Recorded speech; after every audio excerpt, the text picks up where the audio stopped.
Welcome everyone two Roshni unfiltered.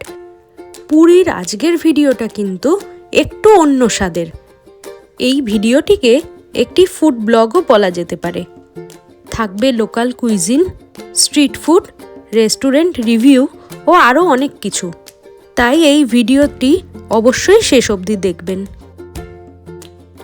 Dhauligiri এবং খণ্ডগিরি থেকে ঘুরে আসার পর সেদিন রাতে আমরা খেয়েছিলাম ফিশ থালি এবং চিকেন থালি, যাতে ছিল রাইস, ডাল, মিক্স ভেজ, আলু ভাজা, ইলিশ মাছ এবং চিকেন থালিতে ছিল কড়াই চিকেন, সাথে আচার, চাটনি এবং পাঁপড়।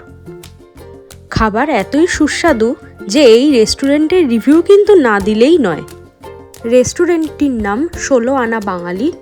ভিতরটা একটু ছোট হলেও এই রেস্টুরেন্টে কিন্তু ভিড় সবসময় লেগে থাকে। এর লোকেশন হলো স্বর্গদ্বারের রাস্তার ইস্কন মন্দিরকে ডান দিকে ফেলে সোজা এগিয়ে যেতে হবে। একটি 4 মাথা রাস্তা পড়বে, যার বাঁদিকের রাস্তায় আছে নন্দীঘোষ ট্রাভেলস, আর ডান দিকের রাস্তায় ঢুকেই বাঁদিকে পড়বে এই 16 আনা বাঙালি। শুধু বাঙালি খাবার কেন, এখানে দেখলাম চাইনিজ খাবার এবং বিরিয়ানিরও বিক্রি প্রচুর। রাত 12টা বাজলেও এই রেস্টুরেন্টের সামনে ঠিক ঠাকুর দেখার প্যান্ডেলে যেমন ভিড় হয়, ঠিক সেরকমই মানুষের ভিড় দেখা যাচ্ছে। আর এখানে যে দাদারা কাজ করছে তাদের কথা তো অবশ্যই বলতে হবে।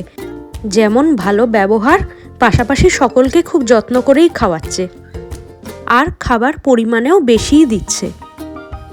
এখন যে দাদাকে দেখছেন, যিনি রান্না করছেন, এই দাদার হাতের রান্না এতটাই ভালো যে আমরা আবার দাদার থেকে কয়েকটা রান্নার রেসিপিও শিখে এসেছি। পেট পুড়ে এবং মন ভরে আমরা ডিনার সেরে ফিরে গেলাম আমাদের হলিডে হোমে। পরের দিন আমরা কি করলাম চলুন এবার সেটাও দেখে নেওয়া যাক। Welcome everyone two Roshni unfiltered. আজকে আমাদের পুরীতে লাস্ট দিন, তো এখন আমি যাচ্ছি। ওরা এখনও সব রেডি হচ্ছে, কিন্তু আমার একটু ডাব খেতে ইচ্ছে হচ্ছিল, সেই জন্য আমি এখন একটুখানি ডাব খেতে যাচ্ছি। আর আমাদের সকালে অলরেডি টিফিন খাওয়া হয়েছে। আমরা সকালে কাকাতুয়া থেকে কচুরি আর ডাল খেয়েছি, কিন্তু এখন একটু মিড ডে স্ন্যাক্সের জন্য আমি ভাবছি গিয়ে একটুখানি ডাব খাই। আগের দিন যে ডাবওয়ালার কাছে আমি ডাব খেয়েছিলাম, সেই ডাবওয়ালার কাছেই খাবো। এখন যাই, দেখি ওরা কখন আসে এবং ততক্ষণ আমি গিয়ে ডাবটা খেয়ে ফেলি। আমাদের হলিডে হোমের উল্টো দিকে যে ডাবওয়ালা বসেছিল, যার কাছ থেকে আগেও আমরা সবাই ডাব খেয়েছিলাম, আমি ওনার কাছেই গেলাম। আমি বলেছিলাম আমাকে বড় সাইজের ডাব দিতে, যাতে ভর্তি জল থাকে আর অল্প শাঁসও যেন থাকে। জল তো খুব মিষ্টিই ছিল, আর শাঁস ছিল এরকম, সেটাও ছিল খুব মিষ্টি। যখন আমি ডাব খাচ্ছিলাম তখনই হঠাৎ করে দেখি দয়াধামে আমাদের রুমের বারান্দা থেকে মাও আমায় হাত নাড়ছে। চলুন আপনাদের সাথে নতুন এক সদস্যের আলাপ করিয়ে দিই। ওর নাম হচ্ছে লিও। দয়াধামের ঠিক পাশে দুর্গাস্মৃতি হোটেলের ও একজন পার্মানেন্ট মেম্বার। আমি তো ডাব খেয়ে দাঁড়িয়েই ছিলাম, কি হঠাৎ দেখি লিও ওর মালিকের সাথে হেঁটে এসে বাইরের সিটেই বসলো একটু রোদ পোহাতে। আর রোদ খাওয়ার পাশাপাশি আমাদের হাতের আদরও বেশ কিছুক্ষণ ধরে খেলো।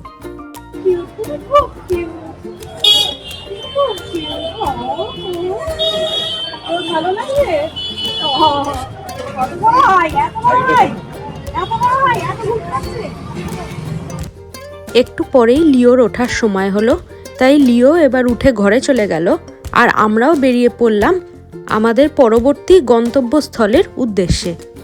টোটো ধরে আমরা সোজা চলে গেলাম পুরীর জগন্নাথ মন্দিরের কাছে খাজা কিনতে।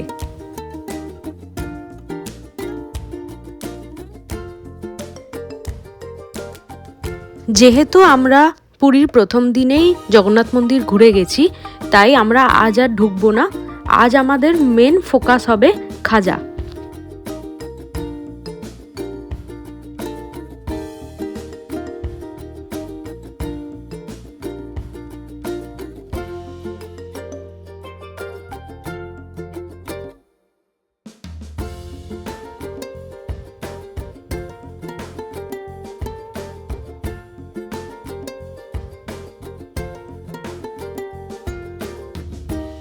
যদিও বয়ে আনার সমস্যার জন্য এবছর বেশি খাজা আমরা কিনতে পারিনি, তবে কোথা কোথা থেকে খাজা কিনেছিলাম সেটা চলুন দেখে নিই। একটা হলো পুরী মন্দিরের উল্টো দিকের রাস্তার নৃসিংহ সুইটস থেকে, আর একটা হলো নীলচক্র সুইটস থেকে। দুটো দোকানেরই খাজা কিন্তু খুব ভালো ছিল।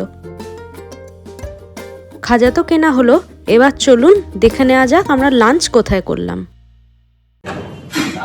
তো আমরা আছি এখন সোনারতরী হোটেলের রেস্টুরেন্টে, যেটা নাম হলো গন্ধরাজ রেস্টুরেন্ট। আমি এটার অনেক রিভিউ শুনেছিলাম, আগেও একবার খেয়েছিলাম, এখানে খাবার খুবই ভালো লেগেছিল আমাদের সেবারে। তবে আজ আমি এখানে দেখা যাক একটা ভেজ থালি খাবো বলে আমরা নিয়েছি। এখন সেটা কীরকম হয় সেটা দেখবো। আগে খেয়েছিলাম তখনও এটার খুব খাবার দাবার ভালো ছিল। এখন দেখি, এটা হচ্ছে পুরী হোটেলের পাশের রাস্তা দিয়ে ঢুকতে হবে, বেশ কিছুটা ঢুকে বাঁদিকে পড়ছে সোনারতরী, তার নিচের রাস্তা একটা আছে সিঁড়ি দিয়ে নেমে যেতে হয়, সেটা হচ্ছে গন্ধরাজ রেস্টুরেন্টের রাস্তা। তো যেগুলো আইটেমগুলো দিচ্ছে সেগুলো তো আমি অবশ্যই দেখিয়ে দেবো। তো দেখি কতক্ষণে খাবারটা পাই। বাকিরা সবাই ইলিশ এবং কাতলার থালি নিলেও আমি এবং মা নিয়েছিলাম এখানের স্পেশাল ভেজ থালি, যাতে আছে ভাত, শুক্তো, পাঁপড় এবং সাথে দিয়েছে আরও 2-3 রকম জিনিস, পোস্ত, ডাল, আর এর সাথে একটা পনির আছে যেটা এখনও আসেনি, আর এর সাথে ছিল ঝুরি আলু ভাজা। তো পনিরটা যতক্ষণ আসেনি আমরা ততক্ষণে খাওয়া শুরু করে দিয়েছিলাম। খাবার বলবো যে আগে বেশ ভালো ছিল, আমি যখন 2 বছর আগে খেয়েছিলাম তখন আমার এদের খাবার খুবই ভালো লেগেছিল। তবে এখন ভিড়ের জন্য হতে পারে বা রাঁধুনির জন্য, কোন কারণে আমি জানি না, কিন্তু এবারের খাবারের কোয়ালিটি অতটা ভালো লাগলো না। যদিও অন্যান্য অনেক দোকানের থেকে কিন্তু খাবার এখনও বেশ ভালোই আছে, আর এর সাথে চাটনিও ছিল, সেটাও কিন্তু খুবই সুন্দর ছিল। আমার পনিরটা মোটামুটি লাগলেও ডাল, ভাজা, পোস্তটা সেরা লেগেছে।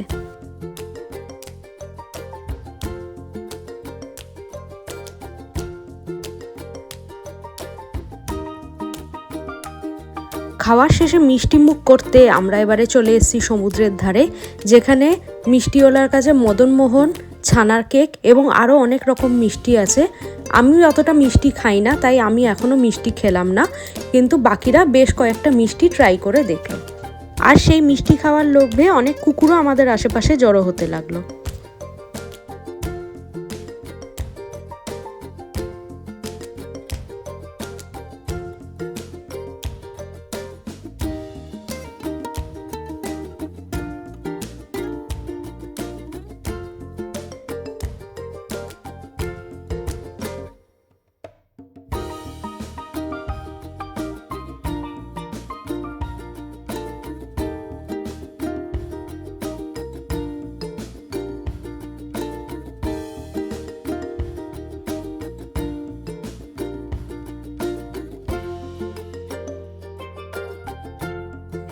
এই কুকুরটা অনেকক্ষণ দাঁড়িয়ে রইল মদনমোহন খাওয়ার লোভে, যদিও শেষ অবধি পেল না, তখন চলে গেল।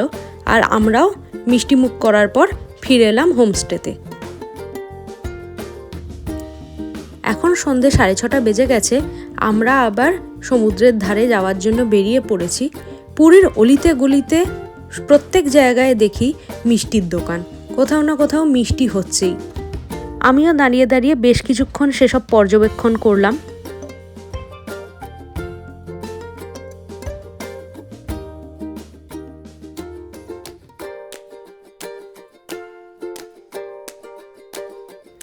আমরা অবশেষে সমুদ্রের ধারে চলে এসেছি। এবার আরেকবার পুরীর ভাইরাল স্ট্রিট ফুড কর্ন চাটটা খেয়ে দেখতেই হবে। এই দাদাকে বললাম খুব ভালো করে কর্ন চাট বানিয়ে দাও, তো দাদা খুব যত্ন নিয়ে কর্ন চাট বানালো, যেটা আমি এই ভিডিওতে তুলে ধরলাম।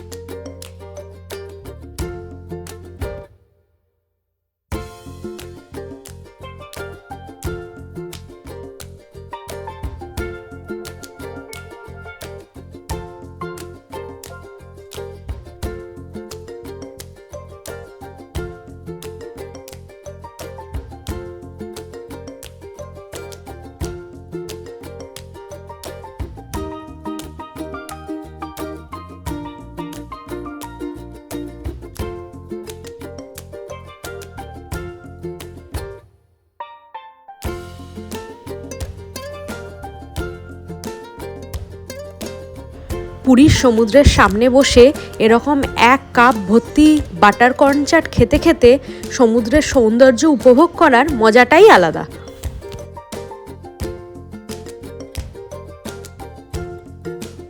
চাট শেষ, এবার আবার চলে এসেছি মদনমোহন ওলার কাছে।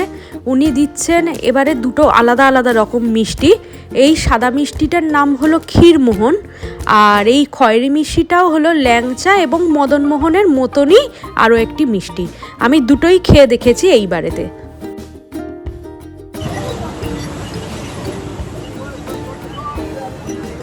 ভালো খেতে।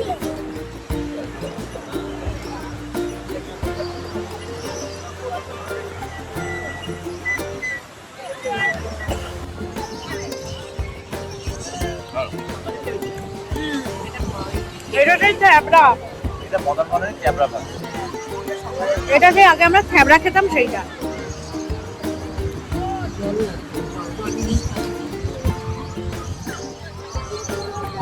পুরীর মিষ্টিখোর কুকুর আবারও মিষ্টির লোভে এলেও এবারেও ওর কপালে কিন্তু রসই জুটেছে। যাই হোক, আমি এবার পরের আইটেমে চলে যাই। পরের আইটেম ছিল দুধ চা। তো সেটা পুরীতে যেভাবে ঠিক করা হয় সমুদ্রের ধারে, সেইটারই প্রসেসটা আমি এই ভিডিওতে তুলে ধরেছি।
এবার আসি ডিনারের কথায়।